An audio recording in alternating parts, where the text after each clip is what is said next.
Hello বন্ধুরা, কেমন আছো সবাই? আশা করছি সবাই ভালো আছো। আমার আরেকটা ব্লগে তোমাদের অনেক অনেক স্বাগত।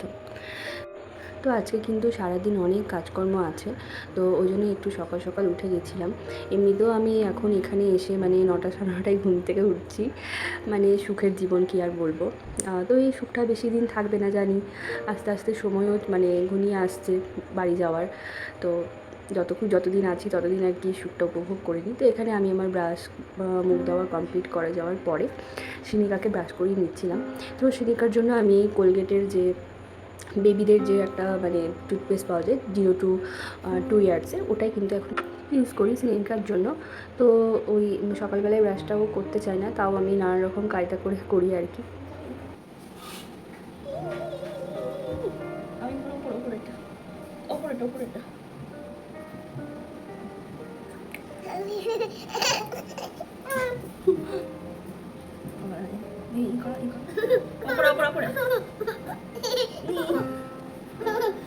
আচ্ছা, করবো না ভেতরে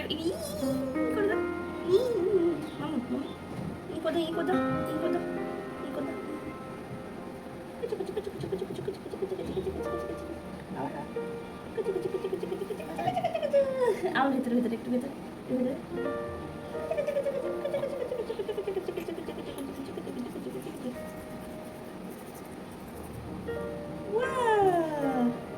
গুড, ভেরি গুড।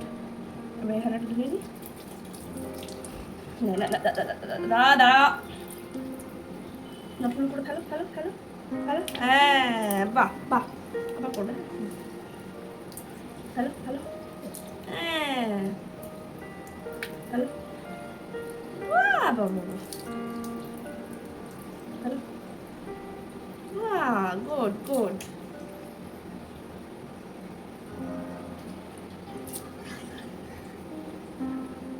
তো ব্রাশটা কোনো রকমে করার পরে তারপরে আসে হচ্ছে জিভ ছলার ব্যাপারটা। তো জিভও কিছুতেই মানে করতে চায় না, ও কিছুতেই জিভটা বের করতে চায় না। তাও আর কি চেষ্টা করি যাতে বের করার। তো এরকমভাবে জল দিয়ে আর কি পরিষ্কার করে দিই।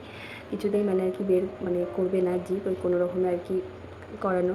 মানে জিভের মধ্যে ধরো অনেক নোংরা জমে থাকে, তো সেগুলো কিন্তু জিভ বাচ্চাদের পরিষ্কার করাটা কিন্তু খুব দরকার। ছোটোর থেকেই আমি ওর মানে সাদা কাপড়ে আর কি ওর জিভটা পরিষ্কার করতাম।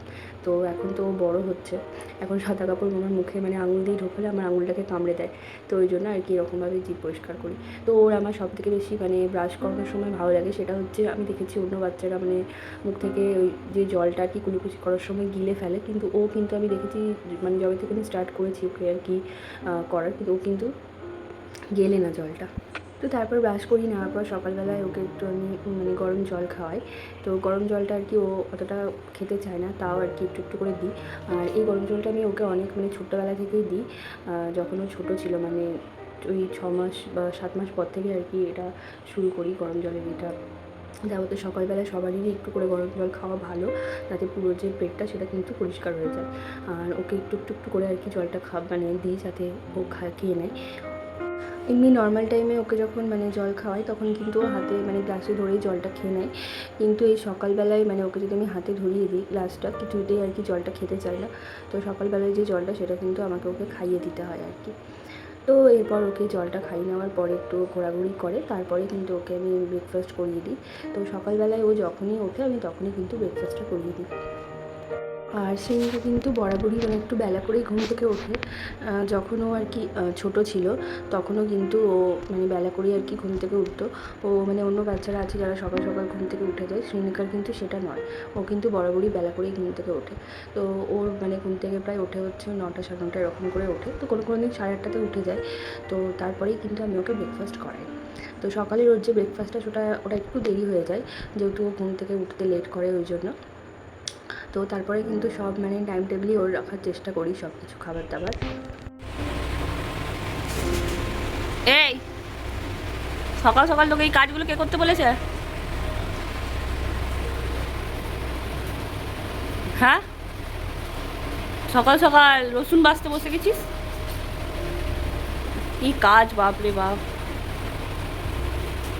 দিদুন বলেছে কাজ না করলে খেতে দেবে না নাকি, ওই জন্য কাজ করছো?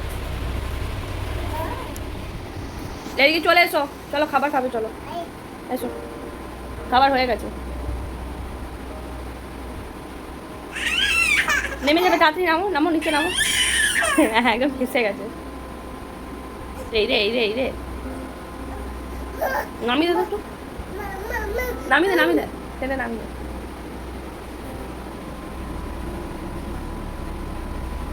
টেনে নামিয়ে দে, হাত দিয়ে নামিয়ে দে। বাহ, চলে এসো, চলে এসো, চলে। তো তারপরে ওর ব্রেকফাস্টও রেডি হয়ে গেছে, তো এবার ব্রেকফাস্টটা ওর করিয়ে নিচ্ছি। আর আজকে ওর ব্রেকফাস্টে ছিল হচ্ছে চিড়ে আর কলা দিয়ে একটা মিক্সড করে একটা রেডি করেছিলাম ব্রেকফাস্ট। তো এটা চিড়ে আর কলা দিয়ে যে ব্রেকফাস্টটা, এটা কিন্তু শ্রীনিকা অনেক ছোটো থেকেই খায়। শ্রীনিকা কিন্তু এখনও পর্যন্ত বাড়ির বানানো খাবারই খায়, বাইরের কোনো খাবার কিন্তু খায় না।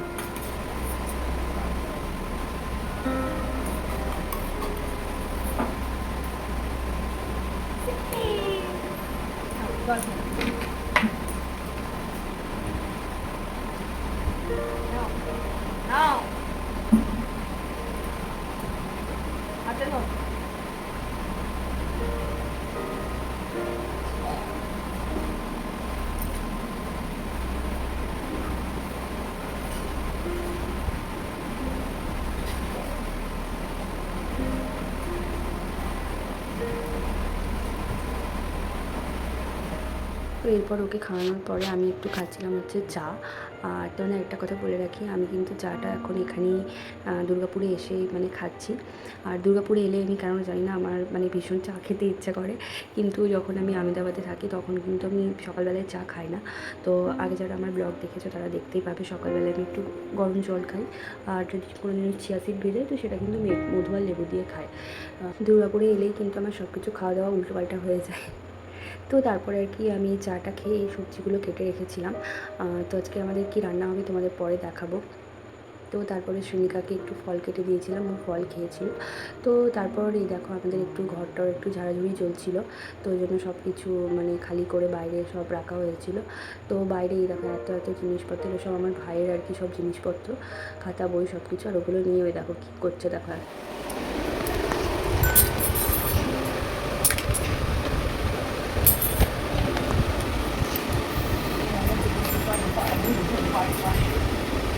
আমি খেলবো।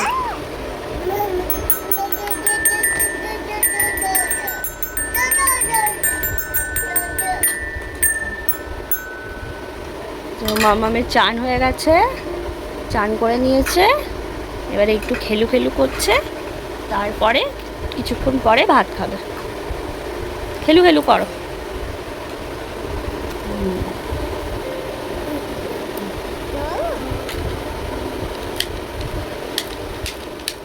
তো আজ যেহেতু মানে পুরো ঘর এদিক ওদিক হয়ে আছে জিনিসপত্রে, ওই জন্য ওকে আমি রান্নাঘরে বসে করিয়ে খাবারটা খাইয়ে নিয়েছিলাম দুপুরে। তো ওকে খাওয়ানোর পরে তারপর আমরা চান টান করে খাবার খাবো। তো তারপর ওকে খাইয়ে নিয়ে একটু ঘুম পাড়িয়ে দিয়েছিলাম, আর ও ঘুমোচ্ছিল। তার করতে করতে সব জিনিসপত্র বাগিয়ে টাগিয়ে তারপরে কিন্তু চান টান করে আমরা খেতে বসেছিলাম। তো এই দেখো আজকের আমাদের লাঞ্চে ছিল হচ্ছে বেগুন ভাজা, আর এটা হচ্ছে ঢ্যাঁড়স, করলা আর আলু দিয়ে একটা সর্ষে দিয়ে তরকারি, আর এটা হচ্ছে যে লাল যে ডাটা পাওয়া যায় ওটা পোস্ত দিয়ে করেছিল, আর ডাল। মামাম চুল বাঁধে নেই, চলো বাবা, সব রেখে দিচ্ছ ওখানে? হ্যাঁ রেখে দাও, রেখে দাও। বিকালবেলায় চুল বেঁধে একদম রেডি একজন ঘুরু ঘুরু করতে যাবে।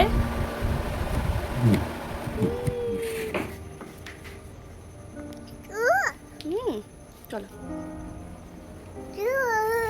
আর আজকে কিন্তু ছিল হচ্ছে ষষ্ঠী পুজো, তো আমরা ষষ্ঠী পুজোর জন্য বেরিয়ে পড়েছিলাম। তো আমাদের এখানে গ্রামে পাশে একটা বাড়ি আছে, ওখানে কিন্তু ষষ্ঠী পুজো হয়। তো শ্রীনিকার আমি মা সবাই মিলে রেডি হয়ে বেরিয়ে পড়েছিলাম। আর এই দেখো দেখতে পাচ্ছ এখানে যে বট গাছ আর একটা আখ গাছ, এটাই কিন্তু লাগিয়ে এখানে পুজো করা হয়।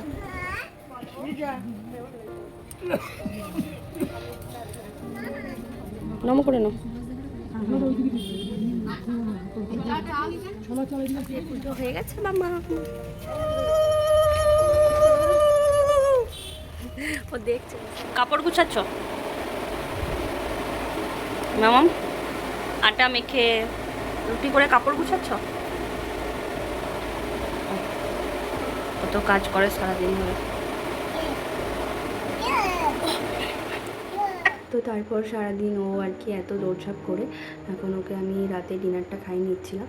তো ওকে একটু চাপ চাপ করে আমি খিচুড়ি করে দিয়েছিলাম ডিনারে। তো এখন কিন্তু শ্রেণিকাকে আমি যদি একটু মানে শক্ত করে খাবার ওকে মেখে দিই আর কি চাপ চাপ করে, ও কিন্তু হাতে হাতে নিয়ে নিয়ে কিন্তু খেয়ে নেয়। আর অতটা বেশি মানে ওকে আমি হাতে যেহেতু প্রথম থেকেই মানে অভ্যাস করিয়েছি, তো সেহেতু ওর কিন্তু অসুবিধা হয় না। আগে ফ্রুটসটাও নিজে নিজে খেত, আর এখন কিন্তু ও সব রকম খাবারও কিন্তু ও খেতে পারে। তো আমি জানি যে ও হাতে মানে মাখামাখি করবে, দুটো হাত লাগাবে, আমি তাও কিন্তু ওকে খেতে দিই। আর এখন কিন্তু ও অতটা বেশি দুটো হাত লাগাই না, এখন মানে একটা হাতেই আর কি খাওয়ার চেষ্টা করে। আর ও কিন্তু মোটামুটি আর কি খেতে পারে। আর যখন একটু দুষ্টুমি করে তখন আমি ওর মানে হাতে হাতে আর কি খাবারটা ধরিয়ে দিই। শ্রেণিকাকে আমি বেশিরভাগ রাতের বেলায় রুটিটা দিই। ও কিন্তু রুটিটা খেতে ভালোবাসে, মানে এমনি শুকনো রুটিও কিন্তু ও ভালো মানে খেয়ে নেয় আর কি, খেতে ভালোবাসে। কিন্তু মাঝে মাঝে যেদিনকে আর কি রুটি টুটি হয় না বা রুটির জন্য মানে দুধ থাকে না, তখন কিন্তু এরকমভাবে খিচুড়ি বানিয়ে দিই ওকে আমি শুকনো করে, ওর কিন্তু খেয়ে নেয়। আর আমাদের রাতে ডিনারে ছিল হচ্ছে রুটি, সয়াবিন আলুর তরকারি, ব্যাস। আর এই সয়াবিন আলুর তরকারি দিয়ে কিন্তু রুটি খেতে আমার ভীষণ ভালো লাগে।